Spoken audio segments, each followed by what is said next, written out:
Assalamualaikum warahmatullahi wabarakatuh. Selamat jumpa lagi dengan channel Nur Hadi Papua. Berikut kita lanjutkan yaitu bagian 5, kemampuan khusus tentang pembinaan dan pengawasan atau Binwas.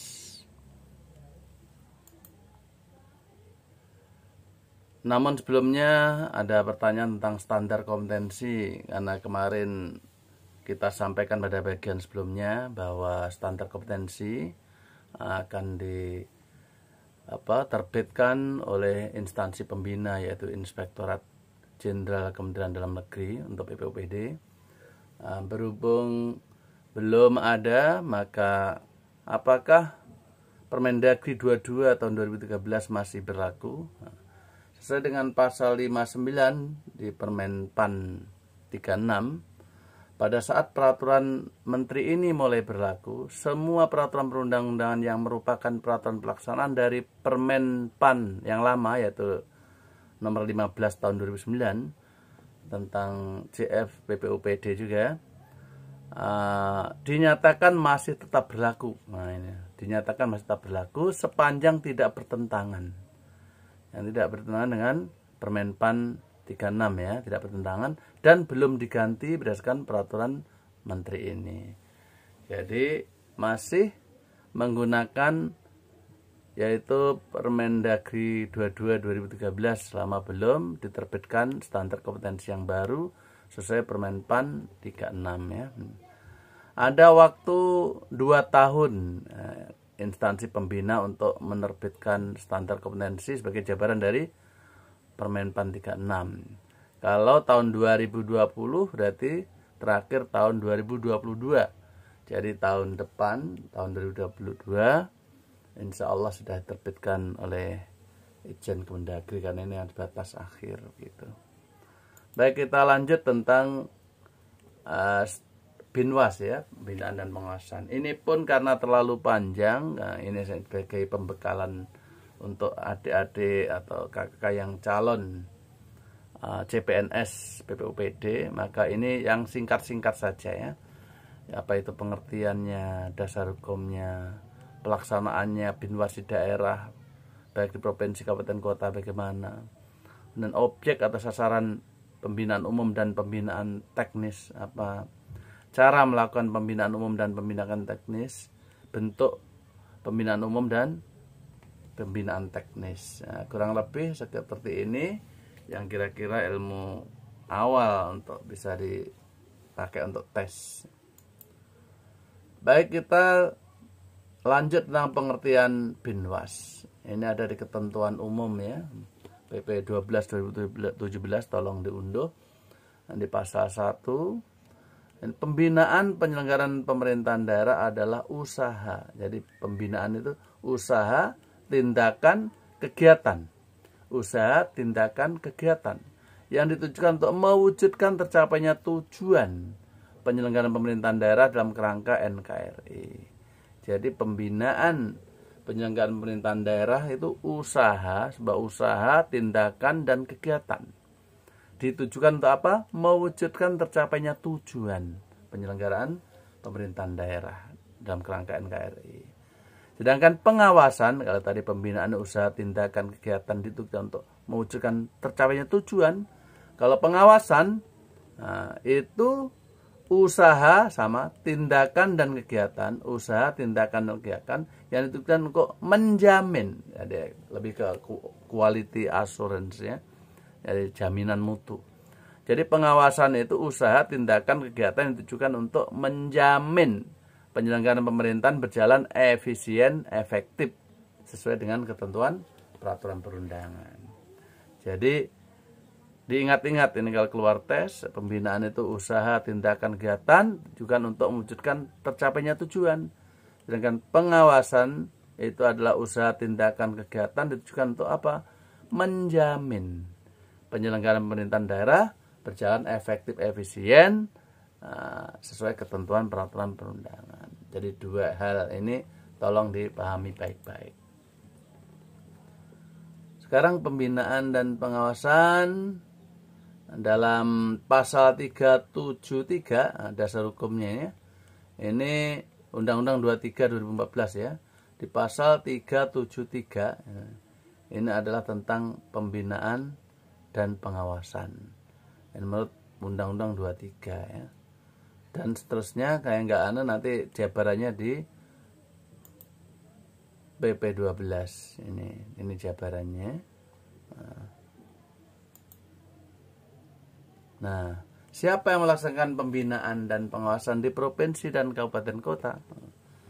Pembinaan penyelenggaraan pemerintahan daerah provinsi dilakukan oleh menteri, dalam hal ini Menteri Dalam Negeri ya. Ini untuk pembinaan umum. Sedangkan untuk pembinaan teknis itu oleh Menteri Teknis atau Kepala Lembaga Pemerintah non kementerian.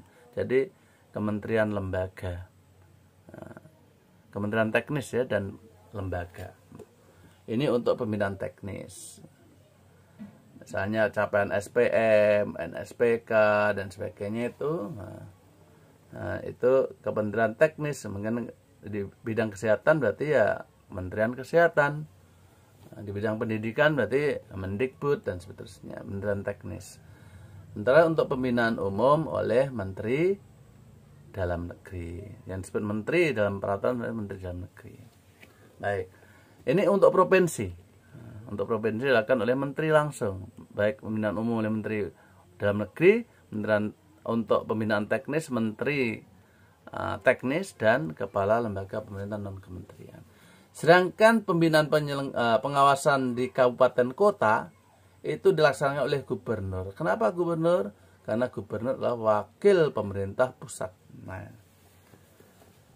untuk pembinaan umum dan teknis sekaligus. Nah, kalau di provinsi tadi Menteri Dalam Negeri untuk pembinaan umum dan menteri-menteri teknis dan kepala lembaga pemerintahan kementerian untuk pembinaan teknis. Tapi kalau kabupaten kota dilakukan oleh gubernur sebagai wakil pemerintah pusat. Untuk apa? Baik pembinaan umum maupun teknis. Ini bedanya untuk provinsi dan kabupaten kota. Nah, sekarang objeknya. Pembinaan umum itu apa saja ya? Nah, ini. Pembagian urusan pemerintahan. Nah, ini pembinaan. Kelembagaan daerah. Ini yang oleh Kementerian Dalam Negeri ya, pembinaan umum. Kemudian kepegawaian dan perangkat daerah. Keuangan daerah, pembangunan daerah, pelayanan publik di daerah, kerjasama daerah, kebijakan daerah, kepala daerah dan DPRD, dan bentuk pembinaan lain sesuai dengan ketentuan peraturan perundang. Ini dihafalkan. Pembinaan umum oleh Menteri Dalam Negeri ya, itu dihafalkan. Ada pembagian urusan pemerintahan, kelembagaan, kepegawaian dan perangkat, keuangan, pembangunan daerah, pelayanan publik, kerjasama daerah, kebijakan daerah, kepala daerah dan DPRD, dan pembinaan lain sesuai peraturan perundangan. Nah, ini pembinaan umum. Nah, pembinaan teknis, nah ini pembinaan teknis dilakukan terhadap teknis penyelenggaraan urusan pemerintahan yang diserahkan ke daerah provinsi, dan pembinaan teknis bagaimana pada ayat di atas yang tidak disebutkan ya. Nah, dilakukan terhadap teknis penyelenggaraan urusan pemerintahan yang diserahkan ke daerah kabupaten kota. Jadi pembinaan teknis ini dilakukan terhadap teknis penyelenggaraan urusan pemerintahan yang diserahkan ke daerah kabupaten kota. Nah, baik. Bagaimana cara melakukannya? Cara melakukan pembinaan. Gubernur sebagai wakil pemerintah pusat, apabila belum mampu melakukan pembinaan, gubernur, wakil pemerintah pusat belum mampu melakukan pembinaan umum dan teknis, dia kan umum dan teknis gubernur. Maka, kalau dia belum mampu melakukan, maka menteri dalam negeri maksudnya ini, dan menteri teknis, lembaga non kementerian melakukan pembinaan penyelenggaraan pemerintahan daerah, kabupaten, kota sesuai dengan kewenangan masing-masing kementerian itu.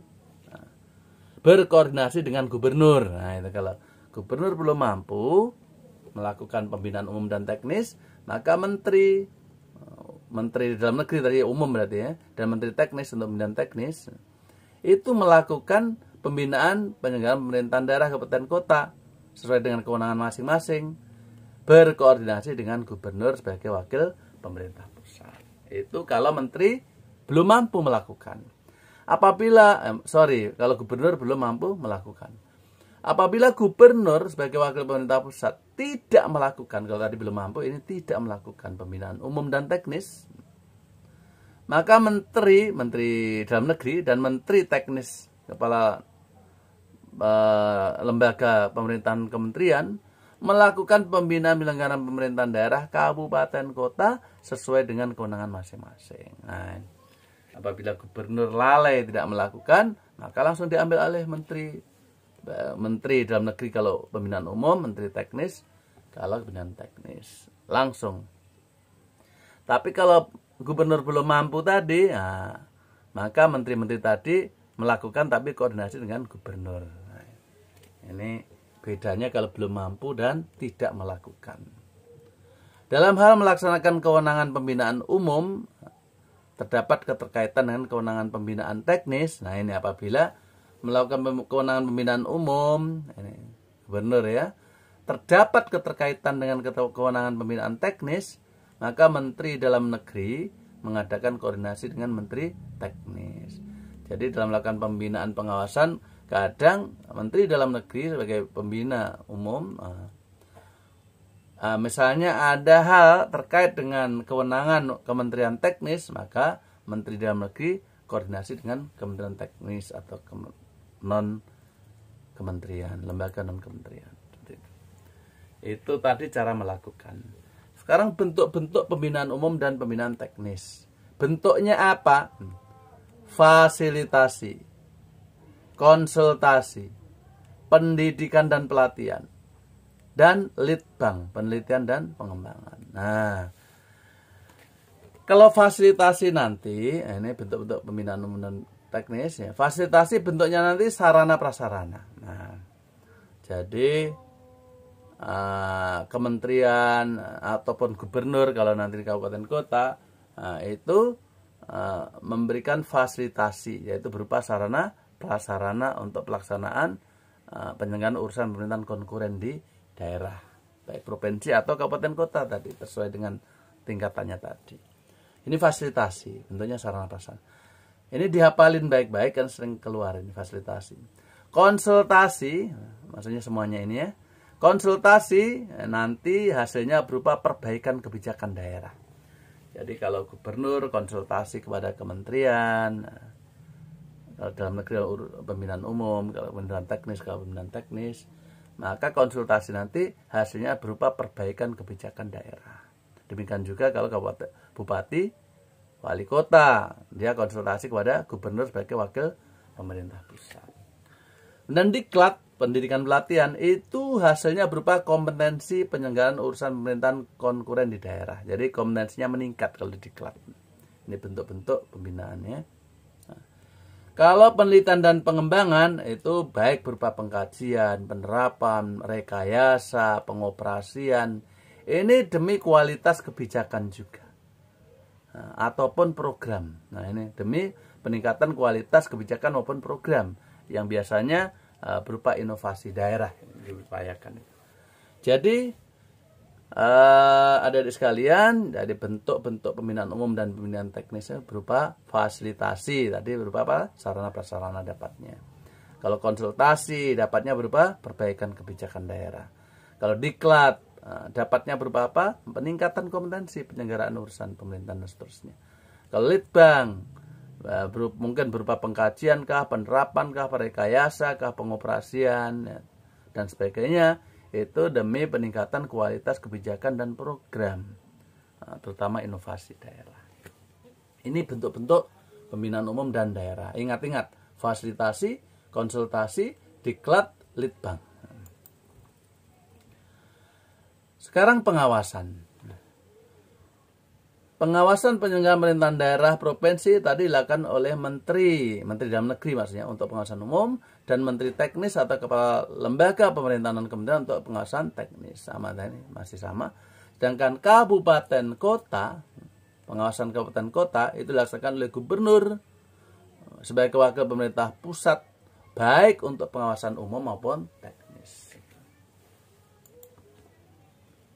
Jenis pengawasan, ya, pengawasan umum tadi sudah disebutkan tadi ya, pembagian urusan pemerintahan, kelembagaan, kepegawaian sudah disebutkan tadi ya, sampai bentuk pengawasan lain ya. Kita lanjut saja ini karena tadi sudah. Dan apa yang diawasi? Nah, pengawasan teknis itu misalnya yang diawasi tentang capaian SPM atas pelayanan dasar. Jadi daerah, baik provinsi, kabupaten, kota, ini memiliki kewajiban, untuk memenuhi SPM ini. SPM ada 6 ya, 6 OPD pengampu SPM ini yang dilihat baik-baik. Maka Kementerian Dalam Negeri, Kementerian Teknis ya, pengawasan teknis ya, Kementerian Teknis, kalau SPM, kalau pendidikan ya Kemendikbud mau melihat capaian SPM misalnya di provinsi mana. Nah, gubernur yang diwakili oleh perangkatnya yaitu Inspektorat Provinsi bisa melihat SPM, capaian SPM di kabupaten kota, karena gubernur sebagai wakil pemerintah pusat di daerah. Ini atas pelayanan dasar, misalnya PUPR, pendidikan, kesehatan, sosial ya, dan seterusnya. Nanti bisa dilihat.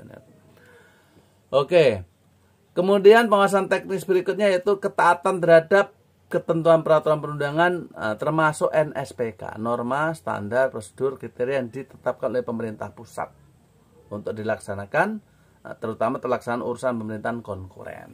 Nah, ini yang dilihat. Nah, kemudian apa yang diawasi lagi yaitu dampak pelaksanaan urusan pemerintahan konkuren yang dilakukan oleh pemerintah daerah. Nah, ini. Kemudian akuntabilitas pengelolaan anggaran pendapatan dan belanja negara (APBN) dalam pelaksanaan urusan pemerintahan konkuren di daerah. Jadi pengawasan teknis itu antara lain seperti ini, yang dilakukan oleh Kementerian Teknis kalau di provinsi ya. Kalau di kabupaten kota sekali lagi yaitu oleh gubernur, sekaligus ya pengawasan umum dan pengawasan teknis. Apa tadi pengawasan teknisnya? Capaian SPM, pelayanan dasar, ketaatan terhadap NSPK, dampak pelaksanaan urusan pemerintahan konkuren, kemudian akuntabilitas pengelolaan anggaran. Kalau akuntabilitas pengelolaan anggaran, nah ini berarti lembaga non kementerian biasanya, oleh BPK, BPKP dan sebagainya. Baik, kita lanjutkan saja cara melakukan pengawasan. Tadi sama ya.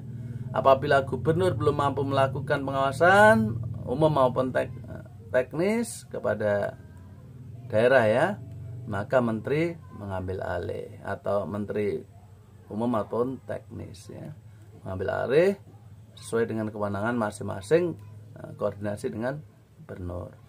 Apabila tidak melakukan, sama tadi sudah disampaikan cara melakukannya ya, belum mampu melakukan atau tidak melakukan pengawasan. Coba biar nggak panjang kita lewati.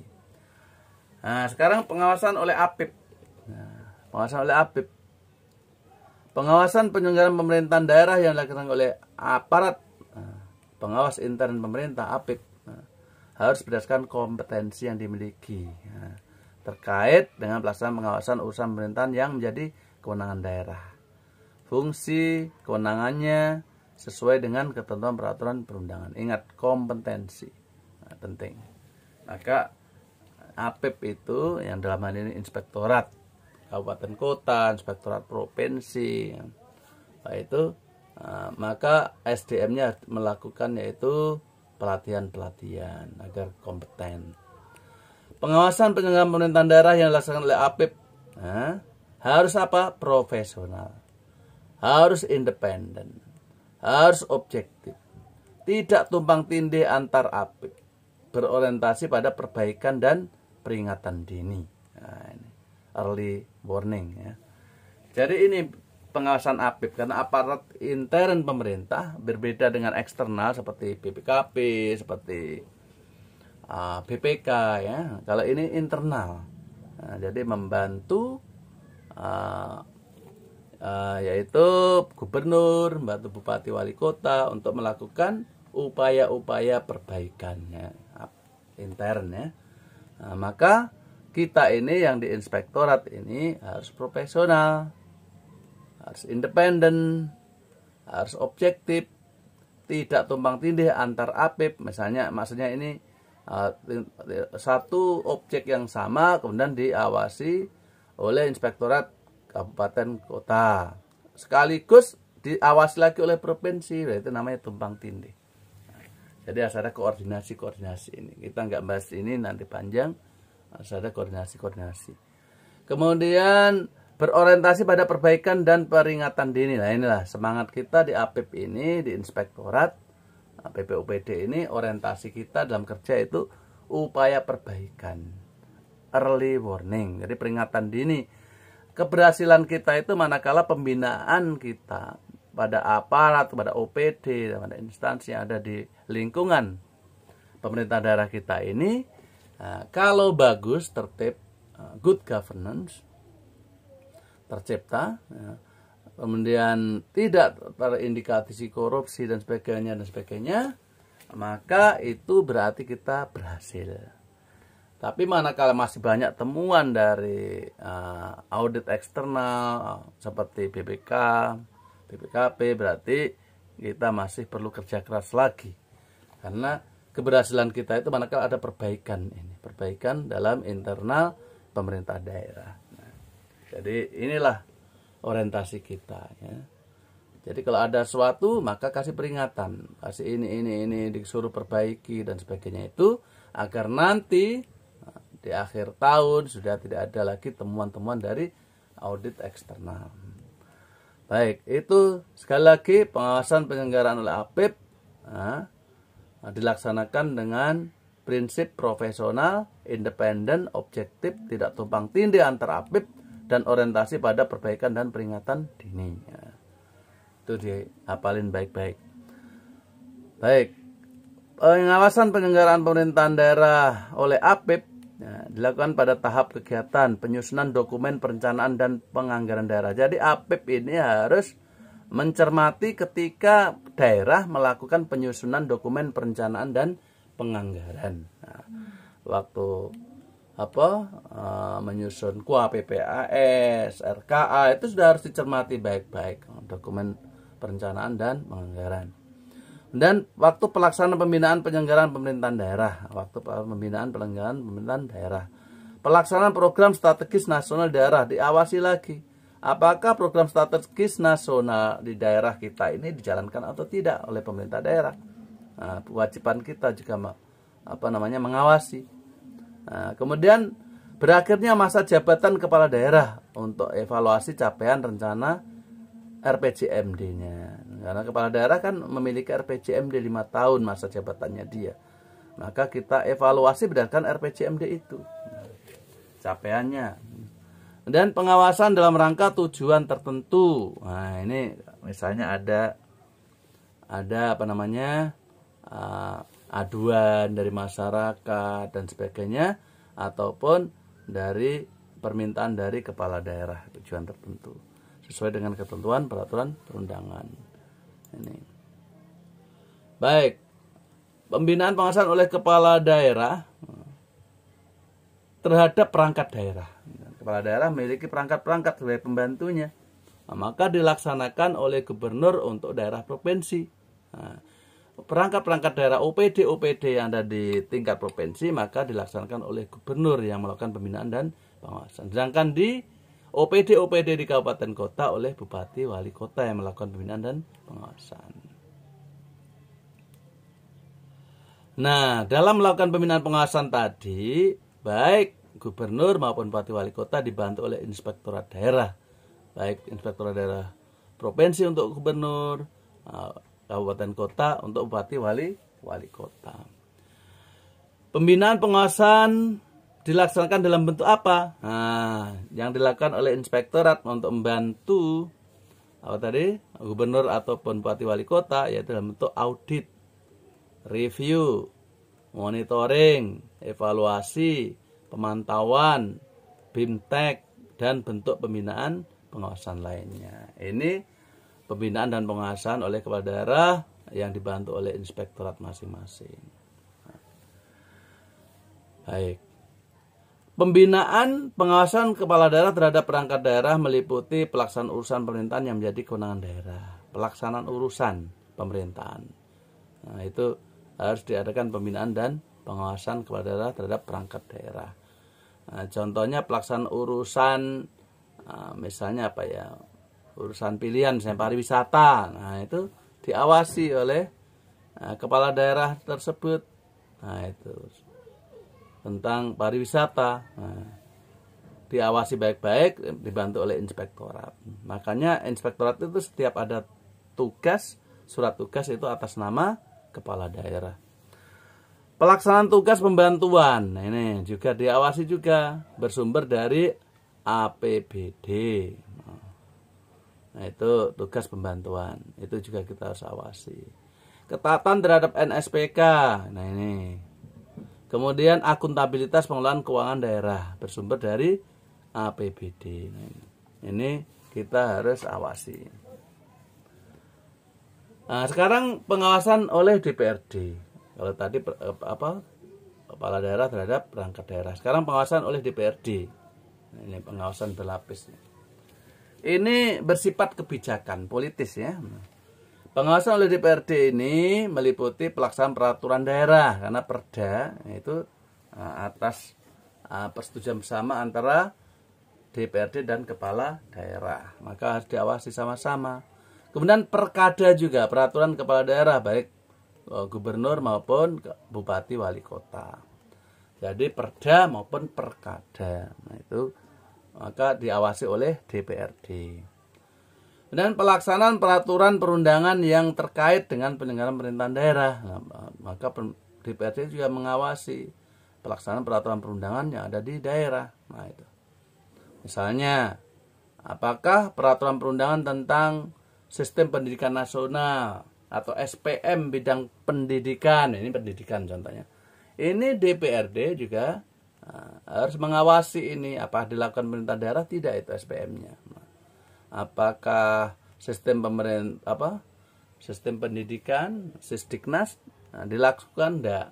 Bagaimana tentang 8 SNP, sumber dayanya gurunya, tenaga pendidik kependidikannya, kurikulumnya, sarana prasarana dan sebagainya. DPRD bisa mengawasi ini. Kemudian tentang pelaksanaan tindak lanjut hasil pemeriksaan keuangan oleh BPK. Jadi tindak lanjut hasil pemeriksaan BPK itu juga dipantau oleh DPRD. Sudah dilakukan tidak oleh pemerintah daerah. Jadi itu antara lain DPRD mengawasi tentang pelaksanaan perda perkada, kemudian pelaksanaan peraturan perundangan, kemudian pelaksanaan tindak lanjut hasil pemeriksaan BPK. Sekarang oleh masyarakat, mohon maaf kita agak singkat-singkat saja karena ini untuk bahan tes CPNS, tidak mendalam. Nanti silakan baca baik-baik PP 12. Pengawasan oleh masyarakat. Pengawasan masyarakat merupakan salah satu bentuk partisipasi masyarakat dalam penyelenggaraan daerah.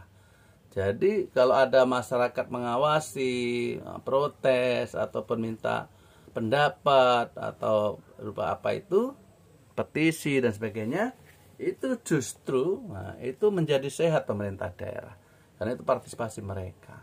Jadi jangan alergi dengan pengawasan masyarakat.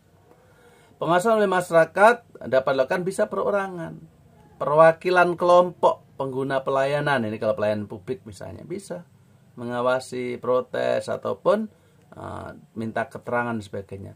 Perwakilan kelompok pemerhati, perwakilan badan hukum, yayasan sebagainya mempunyai kepedulian terhadap penyelenggaraan pemerintahan daerah.